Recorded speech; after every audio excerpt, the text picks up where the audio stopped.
one thing I didn't realize is that I am not at all considered attractive in the US to anyone else but Asian women. So eventually I just realized that like for anyone other than Asian women, seeing my photo was like as automatic as breathing left swipe. And I'm just like, huh, interesting. I started selling drugs to survive. I did not like sleeping on the streets. It was horrible. I did drop out of high school because it was really difficult to go to high school while homeless. So right around that same time, I dropped out and I started selling drugs full time. Welcome to the Asian Dating Podcast. I'm your host, May Bugenhagen. I am the founder of Two Asian Matchmakers. It's a boutique matchmaking company that serves men who want to date Asian women. So the men are the paying clients and the women join my database for free. So ladies, if you're out there single and want to join my Rolodex so I can find you, please fill out a profile with me. Now, every week I have a guest come on to talk about dating and talk about what you can do better or what you shouldn't do. And this week I have Brian Krebs, is a Korean adoptee and serial founder residing in Manhattan. He became unhoused at age 15 and incarcerated at 19, and with a lot of luck and support, discovered startups. Honesty, love, and mental health in that order. Welcome to the show, Brian. I would love to dig in and talk to you more about your life and all that stuff, and of course, dating. But thank you for coming on the show. How are you doing today? I'm great. Thanks for having me. This is exciting. It's the first time I've ever done a podcast like this. I've done a lot of podcasts for work, but never for dating. So very exciting for me. Well, tell me a little bit about your dating life, how your bio came about, and just your experiences and what it led to today with your dating life. Will you tell us a little bit about that? Yeah, absolutely. So, yeah, as my bio mentioned, where my passion lies is founding startups, usually technology startups. I've been doing that for 20 years. But before that, as my bio also mentions very briefly, my first foray into entrepreneurship was not so legal. I found myself on the streets, living on the streets for a little while, and then eventually living in my best friend's car when I was 15 years old. My adoptive parents kicked me out of their home at that time. So I am adopted from Korea. My parents are white, which is why I have a weird last name. It's German. So I started selling drugs to survive. I did not like sleeping on the streets. It was horrible. I did drop out of high school because it was really difficult to go to high school while homeless. Um, so right around that same time, I dropped out and I started selling drugs full time.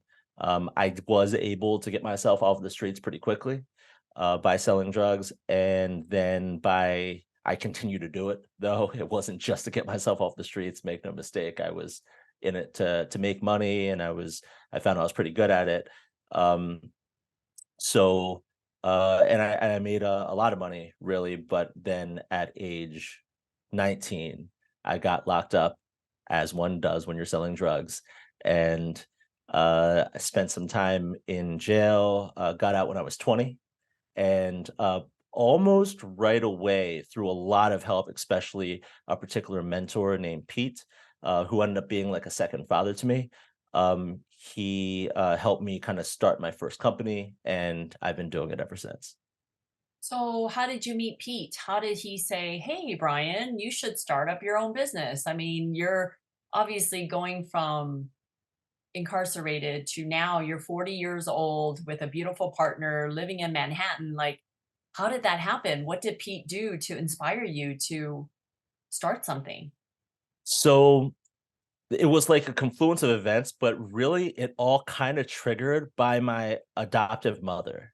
So I was actually this was years after I started selling drugs, got kicked out of my adoptive parents' home, and I was back in their home for a short stint.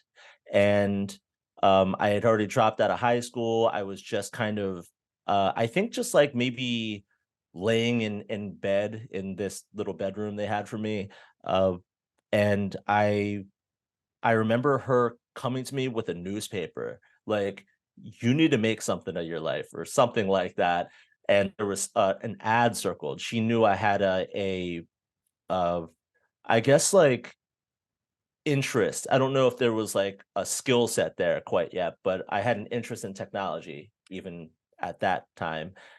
So I I don't even know why I did it. I was not interested in working, quite honestly. I was making plenty of money.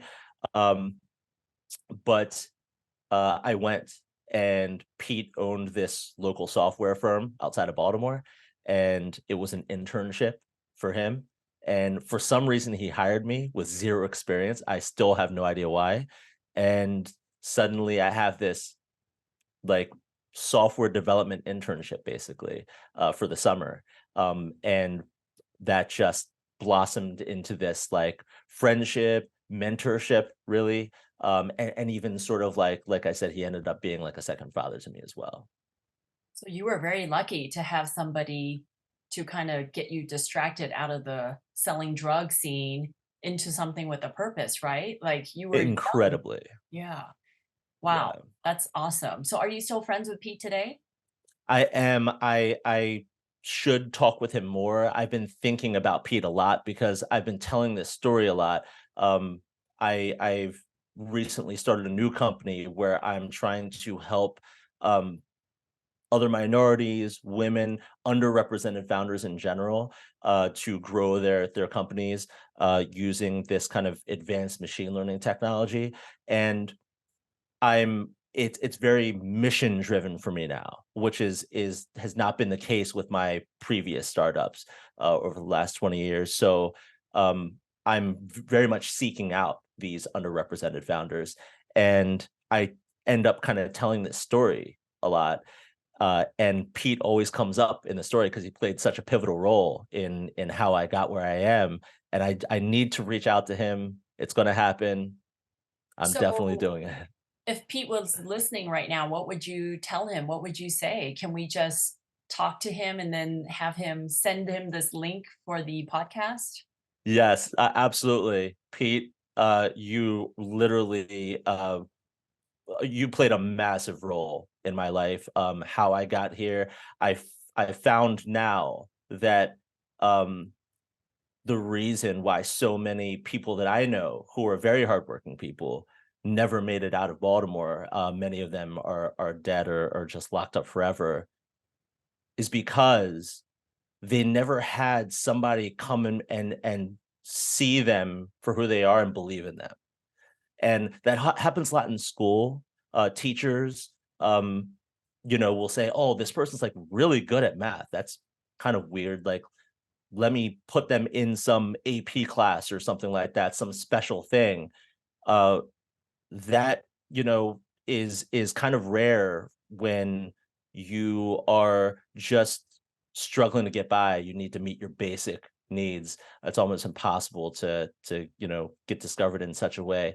And that's where I was. And Pete, for some reason, still kind of went out of his way, sort of, to believe in me. So I'm forever grateful.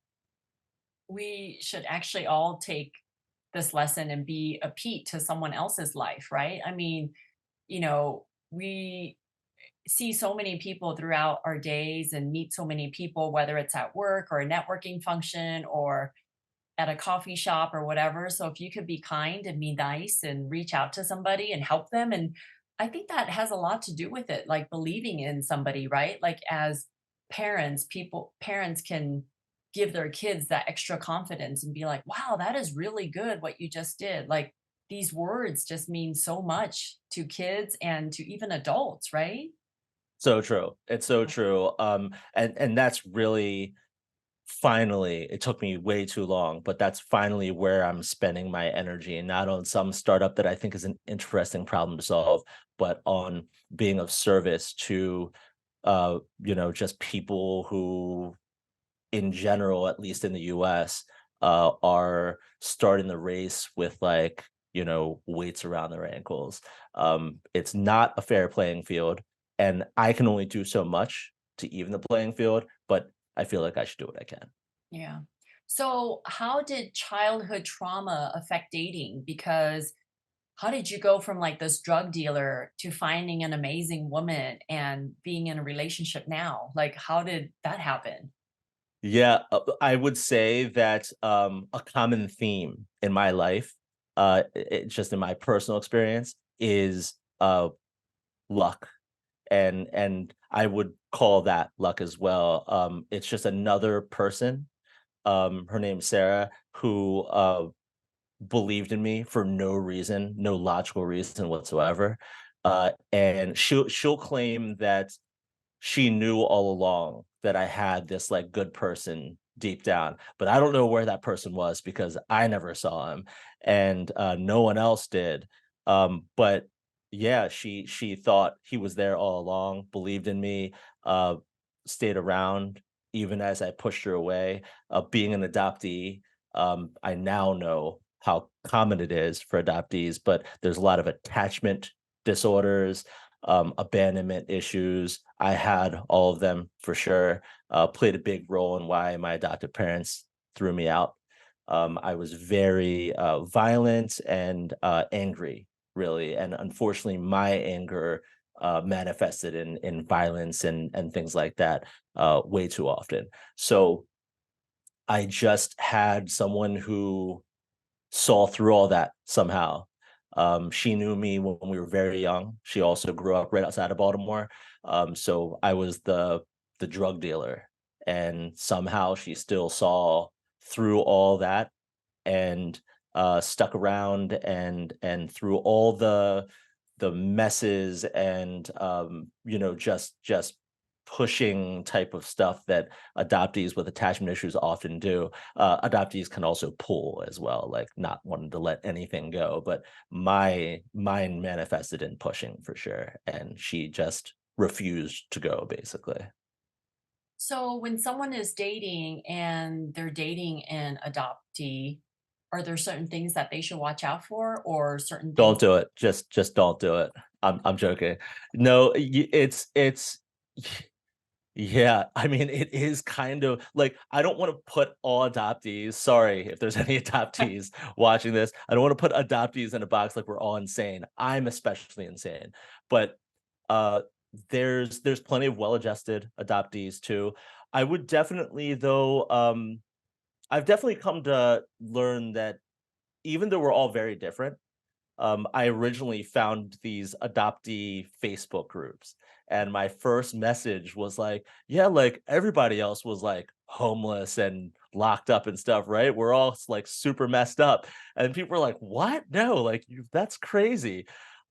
So I understood very quickly. We're all just humans. Like we have a shared experience, one shared experience, but we're all different people. So just remember whether someone's adopted or not that there's no one right answer or one thing, but I've come to learn that there are a lot of attachment issues, whether that is getting attached very quickly or avoiding attachments. um, you may just need to be a bit more understanding. Yeah, yeah. There's a book called Attached, right? That you could talk about your different attachment styles, and it's a great Right. book. It's eye opener for someone like you to read it too, and someone like me. Everybody should read it.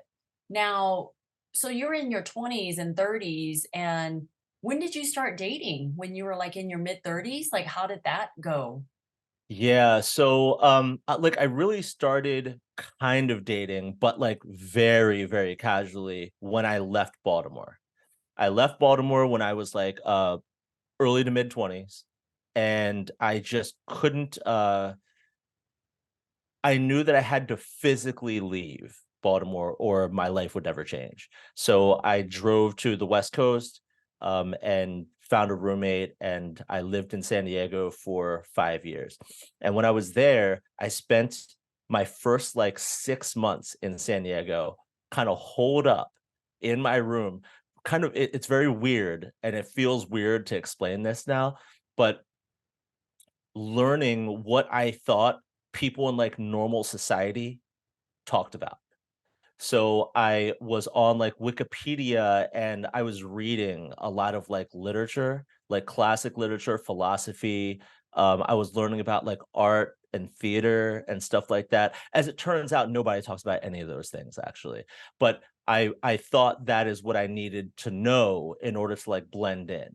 I changed like how I talked. I stopped saying yo. I did a lot of things to make sure that I was like ready to debut in normal society. My first debut was a book club. I joined this book club that I found on Craigslist, which was a thing back then.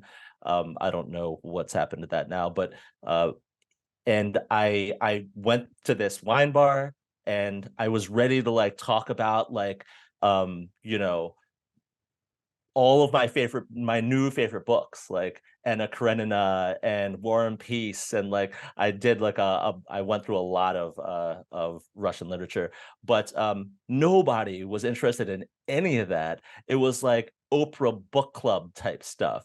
So in the end, it was just like a an opportunity to like socialize for me, which was still really good. But yeah, I went about this in a very weird way. And dating at that time in my life was like just like meeting people in the bar, like not very romantic. That said, once I Sarah and I broke up, which was in San Francisco. We were living together, had been for a while, and we broke up because I just neglected her essentially. I get very buried in my work and I just started a new startup. It is not what she bought or thought she was buying. She had never experienced a startup before, especially me with a brand new startup. And I just kind of lost my way a little bit. So she left, rightly so. And I found myself in like my mid 30s, single in San Francisco. And that is when I jumped into the apps. It was brand new to me. One thing I didn't realize is that I am not at all considered attractive in the US to anyone else but Asian women. So eventually I just realized that like for anyone other than Asian women, seeing my photo was like an automatic, like as automatic as breathing left swipe. And I'm just like, huh, interesting. So I was only matching with Asian women. I went on some dates. Some of these Asian women were actually like from Asia, stuck around in San Francisco after school or things like that. So that was also a brand new experience, a great experience because I was very much a self-hating Asian up until throughout a large portion of my life. What does that And mean? Self-hating I Asian. internalized racism, all the good, all the hits. Just I hated that I was Asian, and therefore I was unattracted. I was not attracted to Asian women. I thought I would never date Asian women. Made up a lot of excuses as to why I wouldn't. But it was all internalized racism, really. I did not like the fact that I was Asian, and if I could have, I would have changed it from a very young age, really. Did you date any Asian women that were interested on the apps? I did, I Okay, did. In fact, they were only Asian right. women. So, and I dated like it was the first experience of adult dating, if I can call it that, that I had in my life. And it was kind of exciting in a way, even though I really miss Sarah. It was exciting in a way because like I kind of felt I'd felt ugly all my life for sure, but at least someone was like providing some sort of like validation basically that they thought I was attractive um on these apps. So I was dating a lot through the apps, but literally 100% Asian women. Like I said, some actually from Asia, some Asian American, and had like really great experiences. Honestly, met amazing people, really. So there's a period in your life where you lived in China, right? Like, how was dating different there in China versus the US? Yeah, so in the US, I was only dating Asian women, only matching with Asian women. That was very much the case also in Beijing. I was there for work. I only lived there for like 3 months, so it wasn't very long. But in that time, I did do a lot of dating. And in China, it was interesting because in San Francisco, after my like first like 3 dates, maybe, I had already resolved in my own mind that I would come clean, I guess you could say, about my incarceration, being homeless on the first date. I guess sort of starting as more of an experiment than anything else. But in the end, I thought that eventually these things are important to a lot of people. As it turned out, especially Asian women, for whatever reason, I think cultural type things. And so if it's going to come out eventually, I might as well just bring it up right away. It resulted in some pretty funny situations where people were just like, just their expressions just changed immediately. Like terror might be a good term. Um, but I will say that the vast majority of the time, I would say maybe even like 90+% of the time, as the sample size grew, it actually resulted in, I think it really gave us tacit permission, like unspoken permission to be vulnerable with each other. Because it's probably not something that a lot of people would share normally. A lot of people were very curious about it, so I just, told them, answered their questions essentially. But um, they would normally feel comfortable with sharing something about themselves that they normally don't tell other people. So it actually resulted in very, very fast, deep connections, which I later realized can be dangerous. So I did my best to navigate those waters. But when you build a connection like that, a lot of people don't tell people anything really, have a lot of things that they don't talk about. And when they feel permission, sometimes it can come out like, pretty quick, and build a bond that feels much more mature and like sort of close than really what it might be quite yet. So there's some navigating that needs to happen there that I eventually realized. But in any case, it worked really well to kind of build these connections that in some cases were lasting.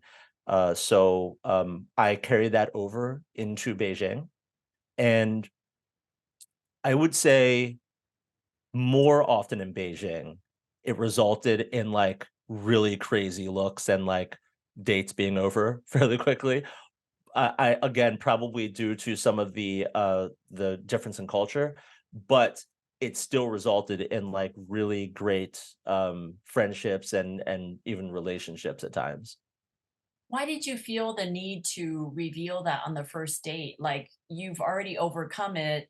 It was a long time ago. It was, 10, 15 years ago.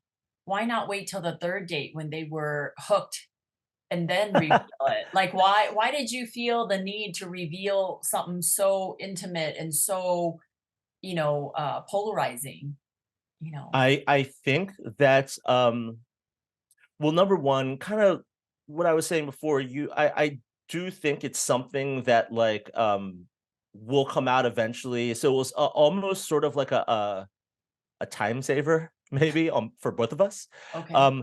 But also, beyond just respecting both of our time, it did. I do like when possible to kind of cut through the BS. Mhm. And if I can have, I waited until I was like 30 plus to have a real conversation. Literally never had one. That some people are like, what does that even mean? What I mean when I say that is I did not know what it was like to be vulnerable at all until I was about 30, 29, 30, something like that. Um, I never knew what it was like to show someone love or let them love me again until I was 29, 30, something like that. So um, I have a natural bent, I think, to kind of cut through all the BS and try to get down to those real conversations that I waited so long in my life to actually start having. So it was actually refreshing to be so honest with somebody, right? Like to actually just, here I am, here's me, you know, and okay, interesting. So 100%. what advice would you give for somebody that has maybe something that personal to share with their date? Do you suggest that they just reveal it on the first date, second date, third date? When? It probably does depend. I guess that's like the forever, ubiquitous answer. It depends, but it probably is true in this case. Depending on what it is, maybe you want to hold that closer to the vest. I can't think of anything off the top of my head, but there could be some things, no doubt about it. But I would personally, just based on my own experience, I would definitely recommend to, yeah, be vulnerable on the first date, whatever that may be. Maybe it's not revealing your deepest, darkest secrets. I don't know what those might be. For some people, it's going to be different. I would say mine are pretty crazy. So, like, there are people that can outdo me, no doubt about that. But even on something as crazy as some of the things that I have struggled with, um, the vast majority of the time it was an overwhelming positive, and you learn about this person because they feel comfortable now sharing things with you that they don't normally share, and the type of connections, that type of honesty, and uh just because it probably goes beyond honesty, but just like vulnerability creates are pretty amazing. Now, tell me about your experience with dating in general. So when did you circle back and see Sarah again after you guys broke up, and how did that happen? Yeah. Yeah, so I spent that time in Beijing. I actually I was it's sort of a weird time in my life. I actually got like a girlfriend in Beijing, and we tried to do a long distance thing because she was planning on coming to the US to get her Juris Doctorate. So I was like, okay, this can work. When in reality, it was probably crazy. But I we tried it out. She came to visit me in San Francisco, where I was still living when I got back to the U.S. For like 2 or 3 weeks, and I started realizing that like her English, which seems so good in Beijing in comparison with everyone else, was not actually very good, and I had a lot of trouble understanding what she was saying sometimes, which is not great, obviously, for communication. Probably one of the main pillars of a relationship. Um, so I just started realizing that like maybe I wasn't looking at this whole thing with objectivity. So we did end up breaking up, and I sold my company, the one that I'd started with Sarah, that, she was Yeah. not a huge fan of in any way. Um, and I sold that company to a Norwegian company and moved to Oslo to help with kind of integrating the teams and products.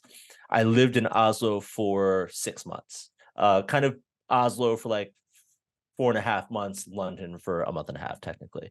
Um, but before I left, Sarah and I had begun talking again. Um, I think I had reached out at some point. I can't remember exactly how it happened, but we had started talking again, just as friends. And then just before I left for Oslo, I met her in New York where she was living at that time. And this is about 2.5 years after we had broken up in San Francisco. And we decided to give it another shot right before I left, which is like, yeah, brilliant. Um, but yeah, in the end, we're still together, so I guess So it you worked were out. dating long distance when you were in Oslo, Yes. and then Yep. you were together from then until now. Yes, exactly. And when does she get married? So Sarah's marriage was when she was like fairly young. So I want to say like it might have she might have even gotten married when she was like in her very early 20s. Okay. Um, she had been with this guy for longer though, Mhm. in her teens. Um, 18, maybe even a little earlier actually. Like they've been together for a long time. Um, I knew this particular individual as well because he actually worked for me when I was selling drugs. He was a very very reliable guy, honestly. And we had like a little bit of a friendship as well, to the point where he asked me permission to date her originally because he knew that we had dated very very briefly when she was even younger, when we were all like, you know, 15, 16, something like that. So, of course, I said yes. Like I, you know, made sure he understood that it wasn't like we were, you know, like in love. This was a young Yeah. love sort of thing. So they started dating, and next thing you know, they're married. Little did Sarah realize, although I knew because he worked for me, he liked to dabble in drugs, not just sell them. Mm. So that resulted in a pretty tempestuous marriage. That was, I mean, when you're dating or especially married to an addict, it can be very difficult, obviously. That really tanked their marriage. And then, you know, they got divorced while Sarah and I were together. We got together because I wanted to leave San Diego. I got very into the nightlife scene there, and it was just not good for me at all. So I kept hearing people say, I'm going to the Bay Area. I need to get my life straight. And I'm like, I feel like I need to get my life straight. I'm going to the Bay Area too. I didn't know a soul. I don't know why I was going to the Bay Area, but I was like, okay, I got it in my head now. I'm moving to the Bay Area. I went to the Bay Area, but on the way, I was like, well, let me stop back in Baltimore, hang out with my friends, and you know, just briefly, maybe a couple weeks or something. And my sister, I always forget this part. Sarah's always corrected me. I My sister was getting married as well. That's another reason I was in town. So I stopped back in town and didn't realize it, but Sarah just realized I was on Facebook, which I'm never on Facebook. This is all just very strange occurrence. And she said that a mutual friend's little brother had recently died, which was very sad. I hadn't talked to this mutual friend in quite a while, so I was like, I'm definitely going to go. I'll see you there. We both went to the funeral and we started talking there. Hadn't seen each other in maybe over 10 years, probably. Um, and we got lunch. She let me know that, you know, her marriage was kind of on the decline. I let her know I was moving to San Francisco for some unknown reason, and I proposed we take a road trip to San Francisco from Vegas, so we could, you know, swing through San Diego for one last hurrah. And that's what we did. And by the end of the road trip, we were together. That's great. That's great. Like all these very, very rich lives that you guys have lived. But some questions. When you were selling drugs, were you not doing drugs? You were just selling drugs. So I was doing drugs, but when I grew to a certain point, it became a little bit of a thing eventually, where I was kind of amassing like quite a bit of wealth. Honestly, I was also amassing quite a bit of attention, unwanted attention, from police and other people who I've, you know, had many guns pointed at me. I've been on the other side of the guns as well, though. But I've I've I've had pretty strange experiences, life endangering experiences during this time, and I did, as I grew and as the business grew, I did stop doing drugs completely and saw it only as a business. But at first, I was definitely doing them.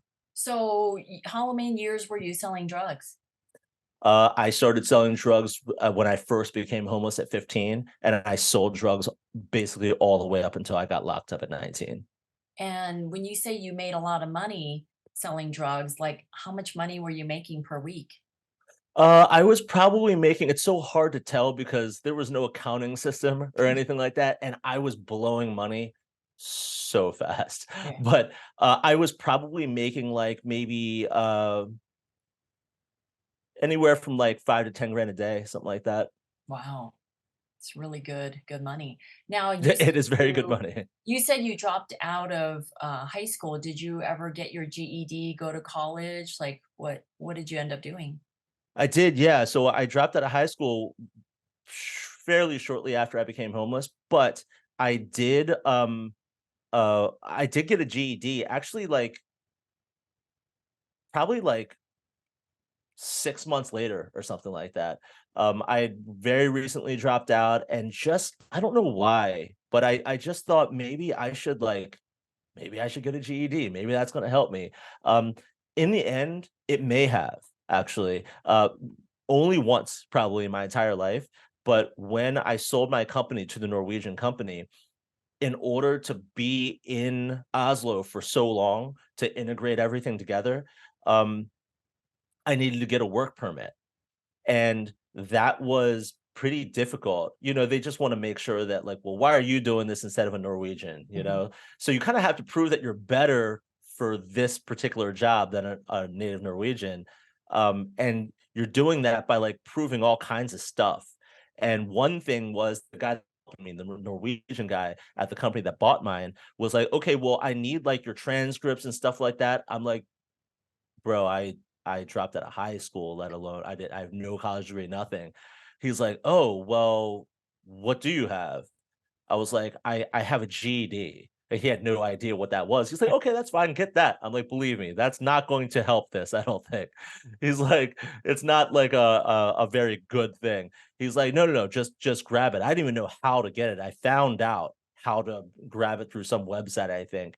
And I think that might have been one of my saving graces because on top of that, the Norwegian government had to look past my felony. So there was a lot of things they had to look past, basically. So the GED might have been a contributing factor in me even being able to be in Oslo to complete this deal. Do you, have to say you have a felony in any of your records now? Like, Yeah. okay. Yeah, so, anything that asks, which isn't too often, I can't get, like, global entry, stuff Mhm. like that. I've been turned down for badges. I started my career, as a consultant, and sometimes when I was working for a government agency, they turned me down on, like, a security badge. But otherwise, it hasn't been too impactful to my life just because I am lucky enough to be working for the companies I'm founding. For many others, that felony on your record is kind of a death sentence. Yeah. Well, Brian Krebs, thank you so much for your time. I truly enjoyed hearing your story and genuinely interested in it. And A, because you're Asian American, and B, dating, and just I love your honesty in the story. So I hope you, when this comes out, that you give a copy and try to track down Pete. Yes. And yeah, thank you for your time. And everybody out there, this was a great story. If you have any questions, I will put Brian's bio in the show notes. You can please comment, ask questions. He'd be happy to answer them. And if you guys are single out there and need some help, I would love to help you. Please go to twoasianmatchmakers.com, fill out a profile with me. And thank you so much for your time, Brian. And I want to Thank keep in you. touch with you. Thank you so much. Absolutely. Have a great one. Okay, bye. Bye.